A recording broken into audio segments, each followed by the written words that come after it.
সুপ্রিয় দর্শক মন্ডলী, মধ্যপ্রাচ্যের প্রায় 27টি মার্কিন ঘাঁটি গুঁড়িয়ে দিয়েছে ইরান। আমেরিকাকে বৃদ্ধাঙ্গুল দেখে হরমুজ প্রণালী বন্ধ করে দিয়েছে। ইতিমধ্যেই পাল্টাপাল্টি চলছে হামলা। ইতিমধ্যেই লেবানন হামলা চালিয়ে ইসরায়েলের মার্কিন ঘাঁটিকে ভস্মীভূত করে দিয়েছে। মুসলিম বিশ্বের সুপ্রিম পাওয়ার শক্তিতে পরিণত হয়েছে ইরান। জানিয়ে দেব আমাদের হাতে থাকা সর্বশেষ আন্তর্জাতিক আপডেট বাংলা সংবাদ। শুরুতেই থাকছে সংবাদ শিরোনাম, এরপরে জানাবো বিস্তারিত। ইরানে এখনো যথেষ্ট ক্ষেপণাস্ত্র সক্ষমতা রয়েছে জানালো মার্কিন গোয়েন্দারা। আরো জানিয়ে দিব ইসরায়েলি সেনার ট্যাঙ্ককে লক্ষ্য করে হিজবুল্লাহর হামলা। এদিকে ৬০০০ প্রাণ কেড়ে থামছে না ইরান ইসরায়েল যুদ্ধ। ইরান যুদ্ধ গোপনে আমিরাত সফরে করেছিলেন ইসরায়েলি সেনা প্রধান। এদিকে ৪৫ দিন যুদ্ধবিরতি মেয়াদ বাড়ালো ইসরায়েল লেবানন। পালানো ছাড়া আমাদের আর কোনো উপায় নেই ইসরায়েলি সেনারা। হিজবুল্লাহ হামলায় ইসরায়েলি সেনা নিহত। এবং সর্বশেষে জানিয়ে দিব ইসরায়েলি বিমান ঘাঁটি ঝাঁঝরা করে দিয়েছে ইরান, নিশ্চিত করল সিএনএন। এতক্ষণ শুনছিলেন সংবাদ শিরোনাম, এখন বিস্তারিত। তবে অনুরোধ থাকবে এই ভিডিওটিতে একটি লাইক দিন এবং কমেন্টস করে জানিয়ে দিন আপনি কোন জেলা থেকে বা কোথা থেকে আমাদের সাথে যুক্ত রয়েছেন। ইরান ইসরায়েল আমেরিকা যুদ্ধের সর্বশেষ গুরুত্বপূর্ণ আপডেট বাংলা সংবাদ হাতে পেতে চ্যানেলটি সাবস্ক্রাইব করুন, আমাদের সঙ্গেই থাকুন। সুপ্রিয় দর্শক মণ্ডলী, মধ্যপ্রাচ্যে আবারও বড় ধরনের যুদ্ধ শুরু হতে যাচ্ছে। এদিকে ইরানের পক্ষে রয়েছে রাশিয়া, চীন এবং উত্তর কোরিয়া। যদি এই রাষ্ট্রগুলো ইরানের পক্ষে থাকে তাহলে যুদ্ধে ইরান কি জয়লাভ করতে পারবে? কমেন্ট বক্সে লিখে জানান আপনাদের গুরুত্বপূর্ণ মূল্যবান মতামত। ধন্যবাদ। ইরানের এখনো যথেষ্ট ক্ষেপণাস্ত্র সক্ষমতা রয়েছে জানালো মার্কিন গোয়েন্দারা। ট্রাম্প প্রশাসনের পক্ষ থেকে ইরানের সামরিক বাহিনীর যে বিধ্বস্ত চিত্র তুলে ধরা হয়েছে তা মার্কিন গোয়েন্দা সংস্থাগুলোর নীতি নির্ধারকের রুদ্ধদ্বার বৈঠকে তুলে ধরার সঙ্গে তীব্র সংঘর্ষে খবর নিউ ইয়র্ক টাইমসের।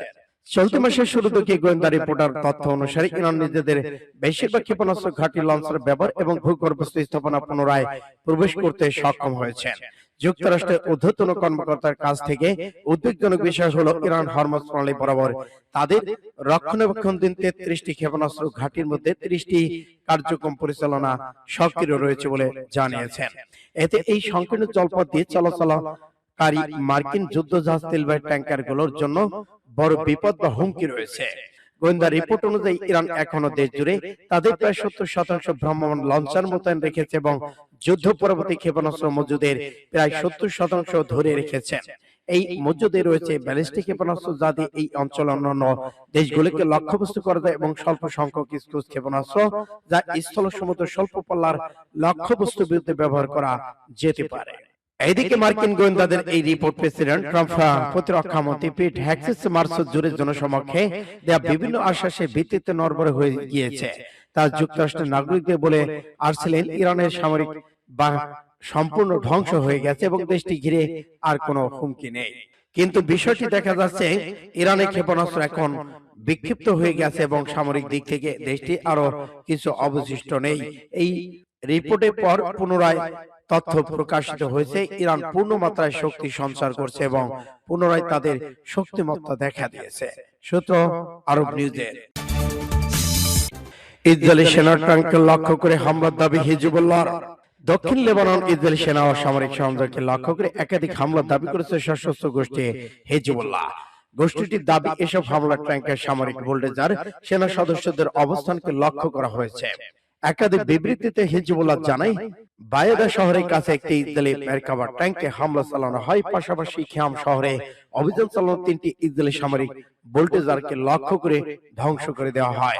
গোষ্ঠীটি আরো দাবি করেছে রাশাফা শহরে অবস্থান নেওয়া ইসরায়েলি সেনাদের একটি দলের উপর রকেট ও কামান হামলা চালানো হয়েছে। হিজবুল্লাহ দাবি করে এসব হামলার বিষয়ে তাৎক্ষণিকভাবে ইসরায়েলি বাহিনীর পক্ষ থেকে কোনো মন্তব্য পাওয়া যায়নি। তবে সাম্প্রতিক সপ্তাহগুলোকে দক্ষিণ লেবানন ইসরায়েলি বাহিনী হিজবুল্লাহর মধ্যে তুমুল সংঘর্ষ লেগে আছে। যুদ্ধবিরতি কার্যকর থাকলে উভয় পক্ষে একে অপরের বিরুদ্ধে হামলা, যুদ্ধবিরতি লঙ্ঘনের অভিযোগ করে আসছে। যুক্তরাষ্ট্রের মধ্যস্থতা ইসরায়েল লেবানন মধ্যে নতুন করে শান্তি আলোচনা শুরুর প্রস্তুতির মধ্যে সীমান্ত এলাকায় উত্তেজনা অব্যাহত রয়েছে। সূত্র আল জাজিরা। ৬০০০ প্রাণ কেড়ে থামছে না ইরান ইসরায়েল যুদ্ধ।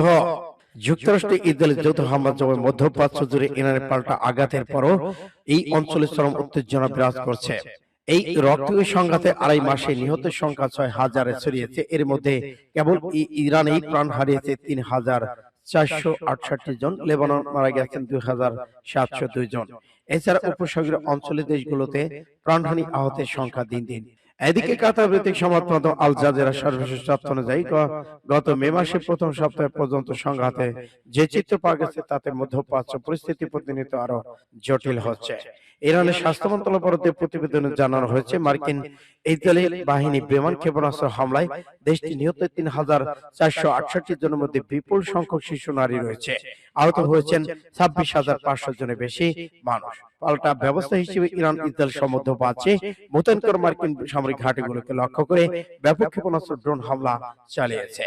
ইরানের এই হামলা ইসরায়েলের 26 জন নিহত এবং 7,000-এর বেশি মানুষ আহত হয়েছেন। এছাড়া মধ্যপ্রাচ্য বিভিন্ন অঞ্চলের দায়িত্ব পালনরত 13 জন মার্কিন সেনা নিহত হওয়ার খবর নিশ্চিত করেছে যুক্তরাষ্ট্রের সামরিক কমান্ডো। ইরান যুদ্ধে গোপনে আমিরাত সফর করেছিলেন ইসরায়েলি সেনা প্রধান। ইরানের সঙ্গে যুদ্ধ চলাকালীন সময় ইসরায়েলের একাধিক শীর্ষ কমান্ডার সংযুক্ত আরব আমিরাত ইউএই সফরে অভিযোগ সামনে এসেছে। সর্বশেষ এই তালিকায় ইসরায়েলি প্রতিরক্ষা বাহিনী IDF chief of staff lieutenant general Eyal জমিরের নাম উঠে এসেছে বলে দাবি করেছেন দেশটির সংবাদ মাধ্যম টাইমস অফ ইসরায়েল। শুক্রবার প্রকাশিত প্রতিবেদন অনুযায়ী যুদ্ধ চলাকালীন সময় জেনারেল ইয়ার জামির আরো 2 জনকে সামরিক কর্মকর্তা নিয়ে এই সফর করেছেন এবং সেখানে দেশটির শীর্ষ কর্মকর্তাদের সঙ্গে বৈঠক করেন। এমনকি ইউআই প্রেসিডেন্ট শেখ মোহাম্মদ বিন জায়েদ আল নাহিয়ানের সঙ্গে তার সাক্ষাতের তথ্য রয়েছে বলে জানানো হয়েছে। তবে ইসরায়েলি সেনাবাহিনী এ বিষয়ে এখনো মন্তব্য করে। দেশটির প্রধানমন্ত্রী বেনিয়ামিন নেতানিয়াহু, মোসাদ প্রধান ডেভিড বার্নিয়া এবং শিনবেত প্রধান ডেভিড, যিনিও যুদ্ধকালীন সময় ইউএই সফর খবর প্রকাশিত হয়েছিল। সাম্প্রতিক তথ্য প্রকাশের পর কর্তৃপক্ষ দ্রুত প্রতিক্রিয়া জানিয়ে গোপন সফরের অভিযোগ অঙ্গীকার করেছেন। সূত্র পাস টুডে। আরো 45 দিন যুদ্ধবিরতির মেয়াদ বাড়ালো ইসরায়েল লেবানন। যুক্তরাষ্ট্রের রাজধানী ওয়াশিংটন 2 দিনে সংলাপ শেষে যুদ্ধবিরতির মেয়াদ আরো 45 দিন বাড়ানোর সিদ্ধান্ত নিয়েছে ইসরায়েল লেবানন। শুক্রবার যুক্তরাষ্ট্রের পররাষ্ট্র মন্ত্রণালয়ের মুখপাত্র টমি পিগরট সামাজিক যোগাযোগ মাধ্যমে এক্সের এক বার্তায় তথ্য জানান। বার্তায় তিনি বলেছেন, ওয়াশিংটন ইসরায়েল লেবাননের 2 দিনের সংলাপ আজ শুক্রবার শেষ হয়েছে। খুবই ফলপ্রসূ সংলাপ হয়েছে। গত 16 এপ্রিল যে যুদ্ধবিরতি ঘোষণা করেছিল ইসরায়েল লেবানন, তার মেয়াদ আরো 45 দিন বেড়েছে এই সংলাপের পর। এদিকে দক্ষিণ অঞ্চলে সামরিক অভিযান শুরু করে ইসরায়েলের প্রতিরক্ষা বাহিনী আইডিএফ, ইরানের মার্কিন বাহিনী বিমান অভিযান শুরু 3 দিন পর এ অভিযান শুরু হয়। লেবানন ভিত্তিক শিয়াপন্থী সশস্ত্র গোষ্ঠী হিজবুল্লাহ দুর্বল করাই এই ছিল অভিযানের মূল লক্ষ্য। প্রায় 1.5 মাস পর সংঘাত চলাপথ যুক্তরাষ্ট্রের মধ্যস্থতায় 16 এপ্রিল যুদ্ধবিরতি সম্মত হয় ইসরায়েল লেবানন। আগামী রোববার সেই যুদ্ধবিরতির মেয়াদ শেষ হওয়ার কথা থাকলেও তার আগে নতুন করে সময় বাড়ানো হলো। সূত্র ইন্ডিয়া টুডে। পালানো ছাড়া আমাদের আর কোনো উপায় নেই, ইসরায়েলি সেনারা। দক্ষিণ লেবাননে মোতায়েন দখলদার সৈন্যরা স্বীকার করেছে হিজবুল্লাহ ড্রোন থেকে নিজেদের রক্ষা করার জন্য তারা মাছ ধরার জালের মতো অসাধারণ পদ্ধতি অবলম্বন করেছেন। তারা আরো জানায়, এই কৌশলের মাধ্যমে তারা হিজবুল্লাহ ড্রোন বিস্ফোরণের প্রভাব কমানোর চেষ্টা করছে। সৈন্যদের মধ্য থেকে একজন বলেছেন, যে কিনা 6ষ্ঠবারের মতো লেবানন এসেছেন। সে বলছে, ইসরায়েলিরাও একটি প্রতিনিয়ত হুমকির মুখে রয়েছেন। আশ্রয় কেন্দ্রে পালিয়ে যাওয়া ছাড়া এই ড্রোনের হাত থেকে রক্ষা পাওয়ার উপায় নেই। এই দখলদার সৈন্য আরো বলেছেন, দিনে বেশ কয়েকবার হিজবুল্লাহ ড্রোন সাইরেন বাজে এবং হিজবুল্লাহ নতুন ড্রোনগুলোর শব্দ শোনা যায় না। এই ড্রোনগুলোর বিরুদ্ধে প্রযুক্তিগত সমাধান খুঁজে পাওয়ার দাবি করা সত্ত্বেও কোনো উন্নত ব্যবস্থা কার্যকর করা। হিজবুল্লাহর হামলায় শত শত ইসরায়েলি সেনা নিহত। দক্ষিণ লেবাননে হিজবুল্লাহ করা মোটর শেলের আঘাতে একজন ইসরায়েলি সেনা নিহত হয়েছেন। শুক্রবার সকালে ইসরায়েলি প্রতিরক্ষা বাহিনী আইডিএফ তথ্য নিশ্চিত করেছেন। নিহত সেনার নাম স্টাফ সার্জেন্ট নেগেম নাগান 20। তিনি গোলানি ব্রিগেডের 12তম ব্যাটালিয়ন সদস্য ছিলেন। বৃহস্পতিবার রাত 10টার দিকে এই হামলার ঘটনা ঘটে। ঘটনাস্থলেই তার মৃত্যু হয়। 2 মার্চ থেকে শুরু হয় আঞ্চলিক যুদ্ধে হিজবুল্লাহ হামলায় এখন পর্যন্ত 19 জন ইসরায়েলি সেনা নিহত। এর মধ্যে 16 এপ্রিল মার্কিন প্রেসিডেন্ট ডোনাল্ড ট্রাম্পের ঘোষিত যুদ্ধবিরতির পর প্রাণ হারিয়েছে 6 জন। নেঘেট দাগানের মৃত্যুর কয়েক ঘন্টা আগেই ওয়াশিংটনে ইসরায়েল লেবানন প্রতিনিধিদের মধ্যে সংঘাত নিরসনের 3য় দফায় আলোচনা শুরু হয়। তবে কূটনৈতিক তৎপরতা চলেও সীমান্ত রক্তক্ষয়ী সংঘাত থামার কোনো লক্ষ্য দেখা যাচ্ছে না। সূত্র ফাস্ট টুডে। হিজবুল্লাহর হামলায় শত শত ইসরায়েলি সেনা নিহত। দক্ষিণ লেবাননে হিজবুল্লাহ করা মোটর শেলের আঘাতে একজন ইসরায়েলি সেনা নিহত হয়েছেন। শুক্রবার সকালে ইসরায়েলি প্রতিরক্ষা বাহিনী আইডিপি তথ্য নিশ্চিত করেছেন। নিহত সেনার নাম স্টাফ সার্জেন্ট নেগেম নাগান 20। তিনি গোলানি ব্রিগেডের 12তম ব্যাটালিয়ন সদস্য ছিলেন। বৃহস্পতিবার রাত 10টার দিকে এই হামলার ঘটনা ঘটে। এই ঘটনাস্থলেই তার মৃত্যু হয়। 2 মার্চ থেকে শুরু হয় আঞ্চলিক যুদ্ধে হিজবুল্লাহ হামলায় এখন পর্যন্ত 19 জন ইসরায়েলি সেনা নিহত। এর মধ্যে 16 এপ্রিল মার্কিন প্রেসিডেন্ট ডোনাল্ড ট্রাম্পের ঘোষিত যুদ্ধবিরতির পর প্রাণ হারিয়েছে 6 জন। নেঘেট দাগানের মৃত্যুর কয়েক ঘন্টা আগেই ওয়াশিংটনে ইসরায়েল লেবানন প্রতিনিধিদের মধ্যে সংঘাত নিরসনের 3য় দফায় আলোচনা শুরু হয়। তবে কূটনৈতিক তৎপরতা চলেও সীমান্ত রক্তক্ষয়ী সংঘাত থামার কোনো লক্ষ্য দেখা যাচ্ছে না। সূত্র ফাস্ট টুডে।